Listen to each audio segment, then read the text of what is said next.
I go to Hollywood parties, or, you know, occasionally I go to Oscar parties and things like that.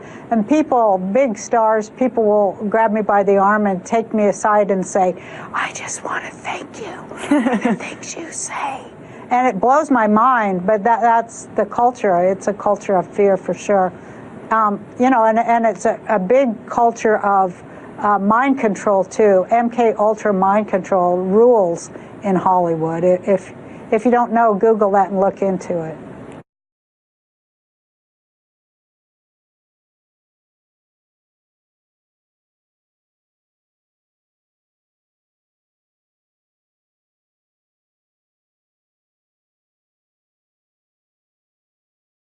Two American spies have just arrived at Sandoz Laboratories, one of the world's leading pharmaceutical factories.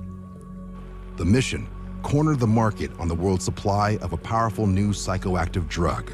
The CIA was scared stiff the KGB was going to get all this LSD and come over and start dosing people. So we bought every drop of LSD in existence at that point. The CIA has just authorized the purchase of 10 kilograms of pure LSD-25, enough to dose more than half the population of the United States. They gave it to George White and let George start dosing people. George Hunter White, a larger-than-life undercover federal narcotics agent. Unbeknownst to his supervisors, White also works for the CIA. His job: to conduct experiments for an operation called Midnight Climax. George had a CIA safe house stocked with booze. George would sit behind this one-way mirror, drinking martinis, sitting on a portable toilet. If he had to take a leak, he didn't want to get up and leave. White pays prostitutes to lure their clients to the agency's safe house. Hookers who would bring these suckers back to the apartment and dose them with pure LSD-25. White takes meticulous notes and files his reports to his CIA handlers. So that was how LSD was introduced to this country. Operation Midnight Climax is part of a larger top-secret CIA program called MK Ultra. The goal: learn how to control and even reprogram people's minds. The CIA believes LSD might hold the key. Over the next 10 years, the agency doses a cross-section of the American public. Everyone from unwitting housewives to soldiers to even criminals like gangster Whitey Bulger is tested. You know, what the CIA really dreamed of was sort of like a drug you could give to someone, get them to commit all sorts of unspeakable acts, and they wake up the next day and they don't remember what they've done. They were looking into brainwashing. They were looking into mind control. They were looking into how they could create what they called Manchurian candidates.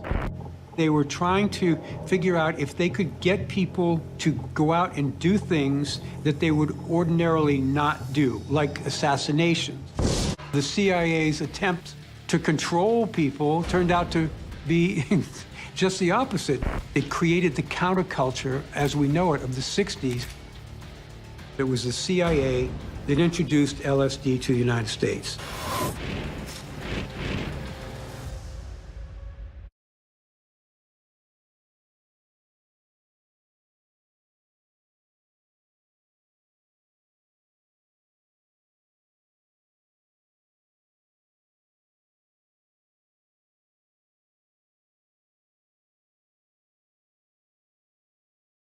One of the most prominent victims and whistleblowers, Kathy O'Brien, was brought into the program through blackmail. Her father was caught distributing child pornography of her through the U.S. mail. When this one particular politician came to my father and told him he could receive immunity from prosecution if he would sell me into MK Ultra mind control, my father was thrilled. He agreed to sell me into the project and was trained in how to raise me for MK Ultra. Monarch victim Bryce Taylor wrote in her book Thanks for the Memories that she, as a little girl, would be used to lure other children into a vehicle for kidnapping. I can publicly testify that what these children are saying is reality. And I can also say that I was used even as a child on Ventura Boulevard, near the Corbin Bowl, to coerce children that were my age into black sedans where the men had TVs and candy and all kinds of things that I was told to lure children into the cars, and they would happen to be shopping with their mom, walking along the boulevard there, and then I would say something like, would you like some candy? And there's a TV in the back of this car, do you want to come and see it? And as soon as this child would approach the car, the men would throw them in the back seat and take off. And then often I witnessed as these children would be kept contained in cages. The actual number of missing children and adults in the US and Canada is mind-blowing. Perhaps the most notorious individual associated with mind control is Lieutenant Colonel Michael Aquino. Talking to Dr. Aquino and his wife, you are a lieutenant colonel in the United States Army. Correct. Now, and how does the Army feel about you being head of the Temple of Set? The Army has known about my religion for the entire span of my Army career, which began in 1968. And there was a reasonable amount of curiosity, as there has been all the way along, with what exactly is this strange and unusual thing. And I've talked about it in much the same way that I've talked here today on your show about it. And other than that, the Army has paid very little attention to it. Aquino, the silver-tongued savant of total mind control, served as a U.S. intelligence officer and Army PSYOP expert, where he helped perfect the science of creating mind-controlled subjects, garnering an above top-secret military clearance. A self-described expert in black magic, he joined his friend Anton LaVey's Church of Satan in 1969, where he quickly became a high priest before breaking away to found his own satanic sect. Although having been implicated by multiple alleged trauma-based mind control victims who recall his bizarre appearance and horrendous abuse, he was never criminally charged. It was here, parents and others allege, that as many as 60 young children were ritualistically abused by soldiers of Satan. She denied ever being molested. Well, I've seen you are innocent until proven guilty. You were never charged in this case. I don't want to belabor the point. I have seen, however, the affidavits for the search warrant of your home, and they indicate the child is speaking to the authorities, not her father. This was after she had been subjected to therapy. At least one victim, a child in daycare at the Presidio military base in California, was able to positively identify Aquino's home and describe with uncanny accuracy its distinctively satanic interior.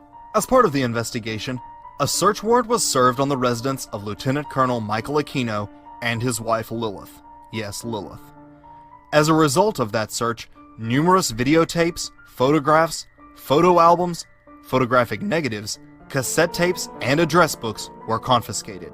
Most disturbingly, also observed during the search was what appeared to be a soundproof room. However, Aquino nor his wife ever faced charges relating to those allegations. In her riveting autobiographical book, Transformation of America, trauma-based mind control victim Kathy O'Brien names Aquino as one of her primary abusers. O'Brien even claims Aquino made a how-to video using her educating military officials in the skills needed to program slaves, entitled How to Divide a Personality and How to Create a Sex Slave.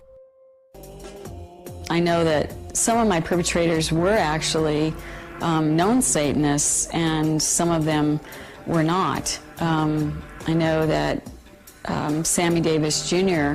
actually painted his little fingernail with red nail polish and was actually part of a satanic group.